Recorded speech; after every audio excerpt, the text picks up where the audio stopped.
Hello all. ఈ వీడియోలో shake, rattle and roll evil origins movie review అయితే తెలుసుకుందాం.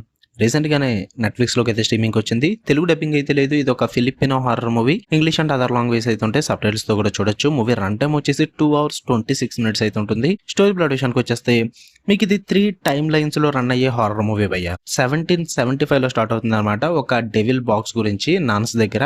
అక్కడి నుంచి స్టార్ట్ అయ్యి ఈ టైమ్ లైన్స్ అయితే మారుకుంటూ వెళ్తుంటుంది ఒక ఆంథాలజీ ఫార్మాట్ లో. అసలు ఆ డెవిల్ బాక్స్ ఏంటి, ఆ 1775 లో ఏం జరిగింది, దాని తర్వాత ఏం జరిగింది అన్నది మీరు ఈ మూవీలో చూస్తారు. ఇక ఓవరాల్ గా నాకు ఎలా అనిపించింది అంటే, వన్ టైం ట్రై చేయొచ్చు. అది కూడా 3 టైమ్ లైన్స్ అన్నాం కదా, second time line and third time line కోసం కొంచెం వర్కౌట్ అవుతుంది అంతే. యాక్చువల్లీ కాన్సెప్ట్ చాలా డిఫరెంట్ గా అనిపించింది. ఎందుకంటే 3 టైమ్ లైన్స్ ఆంథాలజీ ఫార్మేట్, అది కూడా ఒక హారర్ కాన్సెప్ట్ ని యూజ్ చేసుకుని.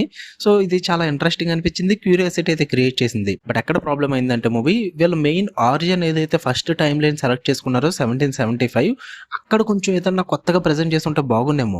ఆ ఫస్ట్ టైంలోనే వీళ్ళు ఏం చేస్తారంటే, చాలా రొటీన్ అవుట్డేటెడ్ ఒక నన్ సెటప్ ఉంటుంది కదా, చర్చ్ లోపల దయ్యం వచ్చి అందులో ఉన్న నన్స్ అందరూ చనిపోతుండడం, వాళ్ళకి ఎలా కాపాడతారు ఏంటన్నది. ఆ టైం లైన్ అంతా కూడా చాలా బోరింగ్ గా, చాలా అవుట్డేటెడ్ గా, చాలా మూవీస్ లో ఏదైతే చూసామో అదే ఉంటుంది. అదే బిగ్గెస్ట్ ప్రాబ్లం ఈ మూవీకి. ఫస్ట్ టైం లైనే షెడ్కి వెళ్ళిపోద్ది, దాని తర్వాత మీరు కనెక్ట్ అవ్వరు. But once second time line వస్తుంది బ్రో, ఒక పార్టీ టైప్ లా ఉంటుంది. మ్యాడ్నెస్, అసలు మొత్తం మ్యాసకర్ ఉంటుంది. ముసుగులు వేసుకుని మనుషులు వస్తుంటారు, చంపుకుంటూ వెళ్ళిపోతుంటారు. సో అదంతా కూడా మీకేమీ మరీ out of the box concept లాగా ఏమి ఉండదు అక్కడ. బట్ ఆ చంపే విధానం ఇదంతా కానీ, అండ్ వాళ్ళు సర్వైవల్ కోసం ట్రై చేసే సీన్స్ అన్ని ఒక టెన్షన్ అయితే క్రియేట్ చేస్తూ ఉంటాయి. ఆ హారర్ ఫీల్ అయితే వస్తుంది అనమాట. జంప్ స్కేర్స్ కాదు, ఇట్స్ వైలెన్స్, ఫుల్ గా గోర్ ఉంటుంది ఆ సెకండ్ స్టోరీ అదంతా కూడా, సెకండ్ టైం లైన్. సో అది కొంచెం నాకు బాగానే వర్కౌట్ అయింది. దాని తర్వాత థర్డ్ టైం లైన్ కి అయితే తీసుకెళ్తారు. అది మొత్తం ఎర్త్ మొత్తం నాశనం అయిపోయిన తర్వాత ఉండే time line, like apocalyptic world ఏదో అంటారు కదా, సో ఆ టైప్ అన్నమాట. మొత్తం అక్కడ సెటప్ అయి ఉంటుంది, లైక్ జాంబీస్ టైప్ లాగా. సో అది కూడా కొంచెం ఇంట్రెస్టింగ్ ఉంటుంది. హారర్ వరల్డ్ లోకి దాన్ని మిక్స్ చేయడం అన్నది కొంచెం ఇంట్రెస్టింగ్ అనిపించింది. ఓవరాల్ గా ఇట్స్ వన్ టైం వాచ్. అది కూడా ఓపిక్ గా చూడాలి, మరి అంత కొత్తగా అయితే ఉండదు. బట్ ఈ రెండు ట్రై చేయడం వల్ల, మిక్స్ చేయడం వల్ల కొంచెం డిఫరెంట్ గా అనిపిస్తుంది.